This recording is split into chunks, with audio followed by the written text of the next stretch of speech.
Bahauddin road पर 90,000 से ज़ायद पौधे लगाए जा रहे हैं, जिसमें से 50,000 से ज़ायद पौधे रवां साल लगाए गए।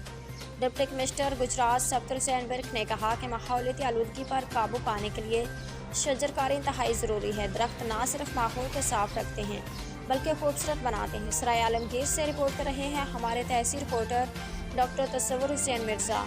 रिपोर्ट के मुताबिक डिप्टी कमिश्नर गुजरात सब्तर हुसैन विर्क ने कहा है कि ग्लोबल वार्मिंग के खतरात में दिन ब दिन इजाफा हो रहा है। दरख्त ही ग्लोबल वार्मिंग के खतरात से महफूज रख सकते हैं। डिप्टी कमिश्नर सब्तर हुसैन विर्क ने कहा कि हर फर्द अपने आने वाली नस्ल के लिए महफूज और सेहतमंद माहौल के लिए शजरकारी मुहिम में हिस्सा ले और अपने इर्द गिर्द खाली जगहों पर दरख्त लगाए। हर फर्द कम अज़ कम 2 दरख्त लाजमी लगाएं।